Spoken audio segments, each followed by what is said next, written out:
welcome to yet another beautiful episode of the program Improve Seeds, your best agricultural television, ARC and Abuja.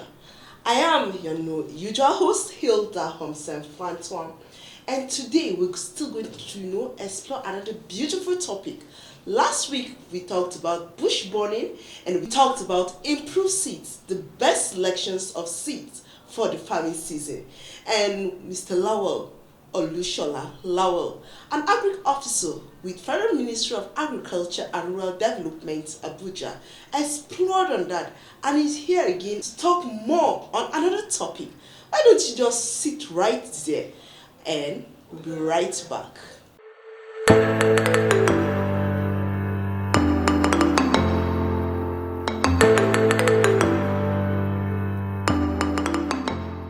Welcome back.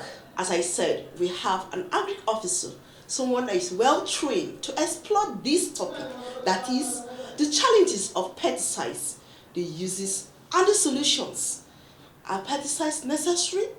What are the combinations of pesticides? Then what are the benefits of pesticides? What are the effects of pesticides, both on the soil, in our environment, and of course in our health? Mr. Lau, welcome to the studio. Good morning, madam. Morning. How are you doing? It's cool to be here again. All right. Thank you so much for You're making welcome. time to be here with us. You're welcome. Thank you. All right. Straight to our point. What are pesticides? Pesticide, it's a general word used for insecticide, herbicide, nematicide, and rodenticides. So these are chemical compounds that are being employed not only on farms. We use them in our homes, we use them in schools, on field, and in so many outdoor locations to control pests. And when we say pesticide, what usually comes to mind of people is the control of insect. It's not particularly control of insect. So pesticide is a broad, like if umbrella terms for chemicals like herbicide. Herbicide is meant to control weed that will hamper the growth and the development of the crop. So also we have nematicide. Nematicide are another kind of pest that will hamper the development of our crop. We call them nematode. So those are another kind of pesticide. So we have a various type of them, but pesticide is like an umbrella name for them. So basically what pesticide means is chemical components, as in chemical material used in the control of pests. So we have different kind of pests. Okay. All right. So now, do all plants or do we actually need pesticides to control some of these things? And what are some of the reasons that we use them? So to say the fact, pesticide is just like a very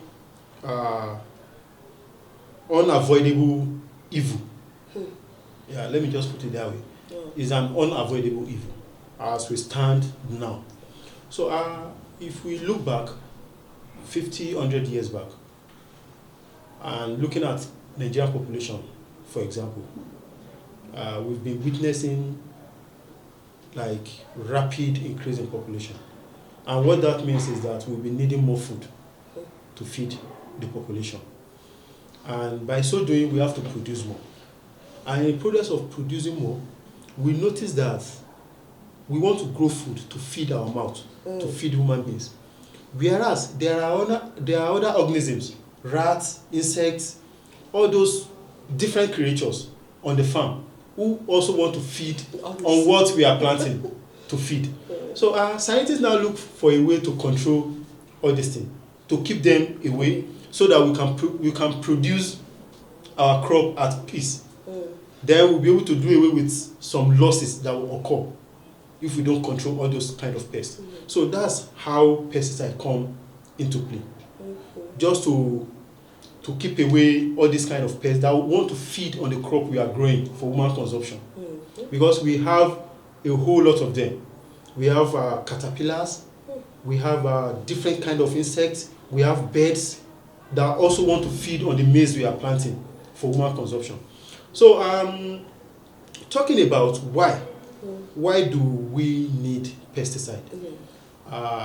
The number one reason and the major reason is to ensure maximum productivity, to improve production. Because in the United States, for example, the loss that occur due to the infestation of pests is around 37% to 40%. The loss that will occur if you leave your farm, you didn't apply anything, is around 30% to 40%. In Nigeria, it's way more than that. So if we don't use this kind of pesticide chemicals to control, there will be losses. There will be losses. And this, in turn, we will have a kind of impact which will be negative on the productivity. The productivity will be reduced. The output will be reduced. And the impact of this on farmers is reduced income. So that is the only way pesticides come into place.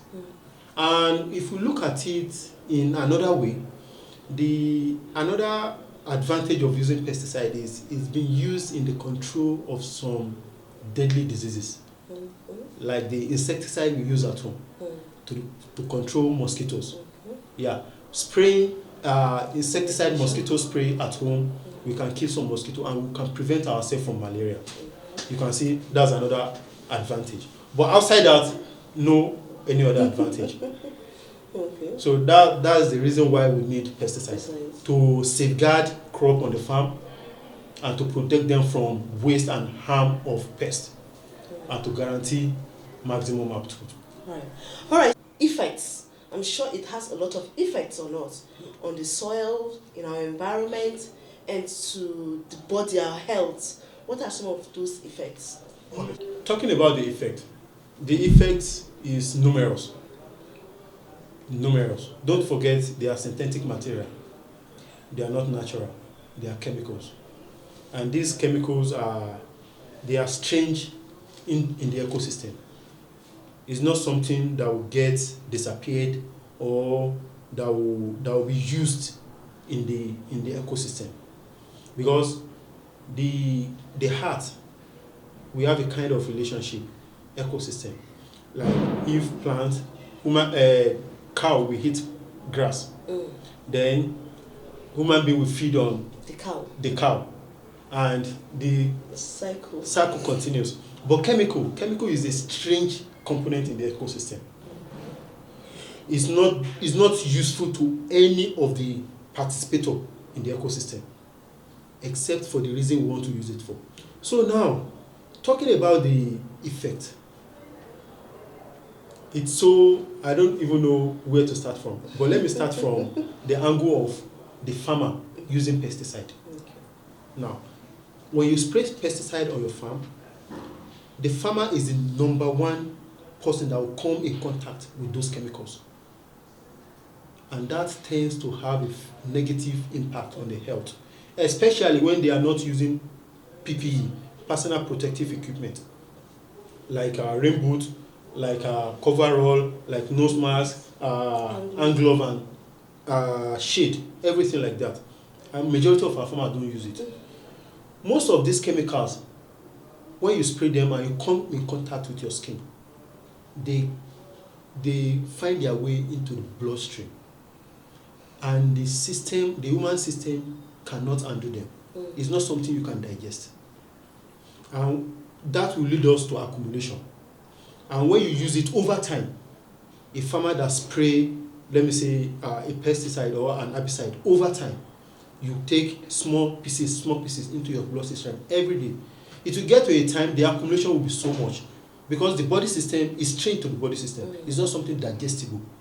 It's trained to the body system. The accumulation will reach to a point and it will form tumor. And scientists have been able to put out research findings that there are certain cancers that there are some chemicals, pesticides, that are responsible for some cancers. So that is why you will find some of our farmers getting down with diseases and some farmer, you will see them, their hands shaking. It's because of overuse of chemical. They've come in contact with it. So that's one of the effects. Now talking about the effect on the environment, that one is very, very broad. There's no way you can use pesticide without spraying. That's the commonest way of using pesticide. You have to dilute it and spray. And when you spray, you are not spraying it only to, as in you are not directing only to the insect pest. You spray it over the farm. And majority of them, if not more than 90% of what you are spraying, will stay on the soil. And in the process of spraying, the rest particle will fall on the insect you are targeting. But the majority part of it will stay on the soil. And then soil pollution will come into place. And when soil pollution comes into place, you are trying to kill the harmful insect that will affect your crop. But don't forget, we also have some beneficial insects around. Insects like butterfly, insects like bee, that help us in the pollination of crops. Without bee, we will not be having close to 70% of the crops we are enjoying, especially fruit. They are very, very beneficial insects. But chemicals don't recognize this beneficial insect. When you spray pesticide, it affects all insects around. So it doesn't segregate that these ones are the beneficial or non-beneficial. It affects all of them. And when it affects all of them like that, it creates a kind of imbalance in the ecosystem. The population of the beneficial insect will be reducing because you are also killing them in the process of killing the harmful ones. So when you do that, you create imbalance. You are killing also the beneficial one. So the remaining one that are left on the soil, when rain comes, and it rains immediately, maybe in 24 hours time of spraying, and there was a runoff. Those runoff enter into a stream. That's water body pollution. It will affect the fresh fish, the freshwater fish, and all other organisms in the water. And that is why sometimes you will see fishes dying in some stream. You will be wondering what happened. Maybe in the upper location, somebody has sprayed a chemical, and not long ago the rain washed it down, and the fishes down the stream were affected, and you find fishes dying. So that's another impact of it. Another thing is our surface water pollution. Another one is underground water pollution. Now, if it rains and there was no runoff, percolation will happen. And when percolation happens, the water will be absorbed into the ground. And don't forget, you've already been spraying every time. Over time, you are spraying chemical. And majority of it are being retained in the soil. And so when we have downpour, the water will go down into the waterbed. And don't forget, maybe anybody less than 50 meters apart from the farm is trying to sink a bowl or sink a well. There's no way, because the chemicals, they are not digestible by the environment. They are not digestible by the environment. They are not digestible by the human body. It's just like plastic. Chemicals are just like plastic. Plastic don't get rotten. So they stay there. So when somebody is drilling a well, and one way or the other, the water will mix up and there will be pollution. Those water you are consuming it, you are also consuming some little part of those chemicals. So, and it's a very, very common scenario, just that we cannot be testing all the water we are drinking. So, and the last part of it, which is the most dangerous part of it, it affects everybody, is when farmers spray pesticide, and due to ignorance or lack of education about the use of pesticide, less than a week they harvest the crops and they take it to the market to sell. when they take it to the market, those crops, those fruits, those vegetables are still carrying some percentage, Of the chemical. high percentage in this matter, of the chemical they just sprayed less than 7 days ago. They bring it to the market, you see it very fresh, you buy. You wash it, no matter how you wash, there will still be some kind of retention. Talking of people that will And- just carry and just And throw does in their heat. mouth. So when you heat this kind of thing, you are also eating some part of those chemicals. And this is causing so many health hazards. We find a whole lot of diseases all around, different type of cancers. And these are the things that contribute to it. You must have read sometimes why the United Kingdom rejected Nigerian beans. Beans. Now, this is also one of the reasons why they rejected the beans. Now, when you spray pesticide, there's something we call withdrawal period. It's not only in pesticide. We also use it in animal. When you inject an animal with a medicine, that animal have to stay for like over a month for some certain period before it will be fit for consumption. Because that time will give some kind of room for the animal to pass some part of that medicine out in feces. And the percentage that will remain in the body will be less than 0.5%. If it is less than 0.5%, then we can take. That one is negligible. Because there's no way you will not find a trace of it. So now, when farmers spray beans, there's a chemical we call DDT, DDFOS. That's the general name in the market. That chemical is meant to be used on the field. But most of our Nigerian farmers use it in the store. Wow. It's meant to be sprayed on the field, to spray on the crop on the field. But farmers in Nigeria, they use it and spray it on the beans they want to store. So that is inappropriate. Now, when they spray it like that, they store it for a long time, they bring it out to come and sell.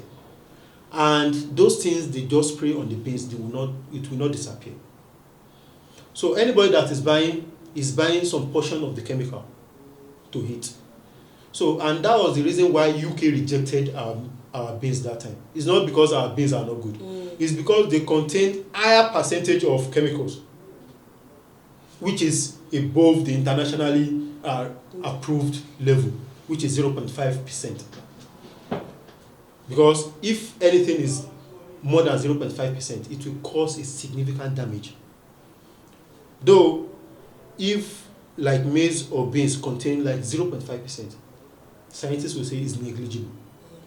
It's very small, it's negligible. It will not cause damage, as in immediate damage, or it's negligible. But those are the negative side effects.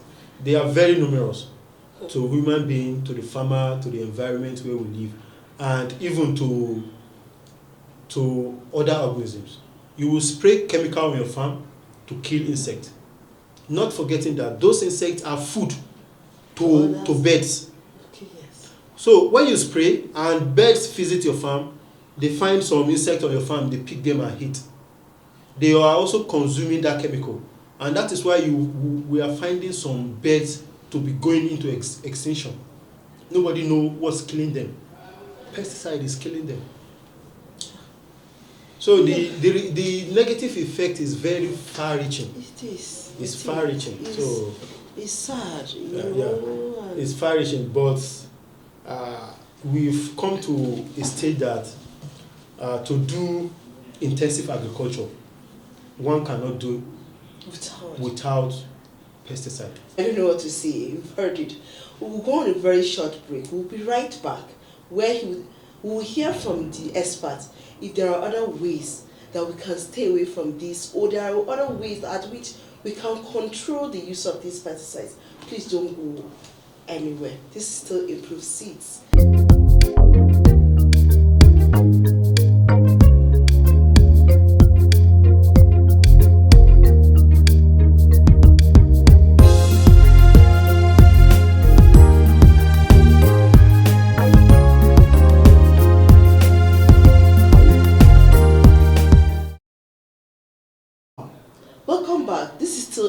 6 on your first agricultural television, ARCN Abuja, and we've been talking about pesticides, the effect it has on the soil, the environment, and on our health. What are the best ways of using pesticides? Because it seems like we cannot do away from the uses of pesticides. So please, can you enlighten us more on that?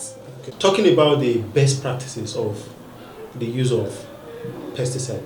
So farmers have to become conscious, more conscious, that it's just like drug.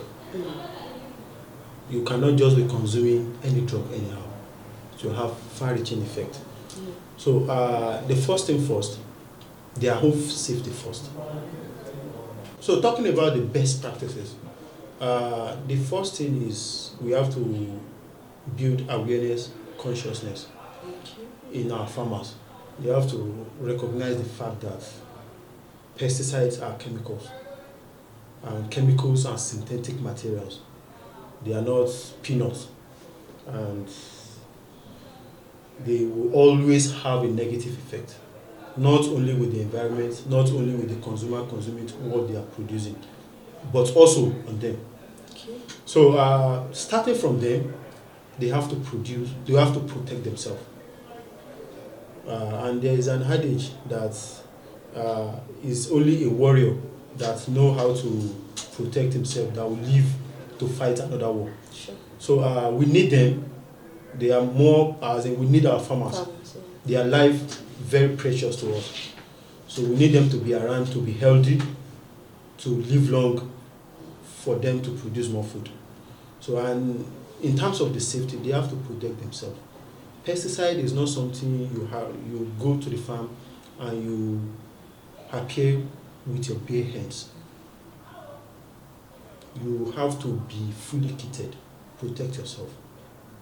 Because this particle, if they find their way touching your body, they will get absorbed into your bloodstream, and the body system cannot digest them. It is then farmers use this thing often and often. So when you get exposed to these chemicals often and often, there will be accumulation. And when accumulation sets in, it causes different type of cancer, different type of diseases. So farmers must religiously use their protective equipment, their protective gear, the dress, the boots, the glove, the nose cover, and the goggle. Everything, you must be fully kitted. You must not say because you want to farm, you are playing some kind of chances game with your life. So farmers must protect themselves. That is number one. Number two is that they have to be conscious of the environment where they are using. So when they are aware that these things are chemicals, it will affect other things. It will not only be fighting the pest that is destroying their crop. If they spray it, they are releasing chemical into the atmosphere. Because when you spray, you are into the air and on the soil. And definitely when rain comes, into the water. So they must be very conscious. You don't spray chemical when the rain is imminent. As in, when you look at your weather forecast and you see maybe it will be raining tomorrow or next tomorrow, farmers are not advised to spray at that time. Not only because of the fact that it will affect other things in the environment, like fishes in the water or other people, but also because when it rains the second day they spray, it also reduces the effectiveness of what they want to achieve. Yes. So when they know that, they will be able to at least look out for the weather and spray at the appropriate time. And also, another thing is that indiscriminate and inappropriate use of chemical. Okay. So when I say indiscriminate, some farmers just find joy in it because they want their tomato to look fresh. They don't want any patches. So every three days, they go to the farm and spray chemical. They don't want any insects on their farm at all. So, and the more they spray, the more the accumulation of The chemical. chemicals on the crop. All in the name of you are looking for fresh something. Good variety. Good, very lovely looking something. You spray chemical every 4 days. Why? If you want a fresh looking something, there are other ways you can go into production about that. So I want to make a point here, especially farmers who are farming along the river basin. Yes. Those farmers you see farming at the river bank, Yeah. we call them river basins. So it is very, very important. I don't even think maybe the River Basin Authority should carry out sensitization. Okay. They are the most important people That to need be put on check, about the use of chemical. Because if they use chemical at the river bank, majority of it Goes washing back down to into the water body. Yeah. And we have so many communities who rely, all these rural communities who rely on water bodies for their domestic water. Yeah. And this can be dangerous to so many lives. And also animals that And drink from leaves. it and Fishes. So yeah. there has to be kind of consciousness on that part. All right. So what are your last words for our farmers, about this, and for the government, most especially your ministry, and which they are supposed to do a lot for us. Farmers should take their health seriously. Chemicals are not something you play around with. And no, don't think because you want to produce, you can use chemical anyhow. After all, you are not the one consuming the food. It goes beyond that. In the process of you spraying, you are also harming yourself if you are not protecting yourself very well. And you can never say the product you are spraying, and you are expressing some kind of uncare attitude that, after all, I know it's bad, I'm just spraying my own chemical to have my own bounty harvest. I will not be the one eating it. There's a way whereby what you send out will come back to you. Yeah, this is To Improve Seeds on your first agricultural television, Abuja. And this is the only television, this is the only station where you get to know a lot about agriculture. Why don't you always keep a date with us to be educated, to be enlightened, and you explore every problem you have relating to agriculture. Thank you so much, Mr. Lawal, for coming. We'll call you back again. No problem. We hope you adhere to our call. It's always my pleasure. All right, thank you. I am still Hilda Homself Fatwam, and saying keep watching more of our programs. Bye for now.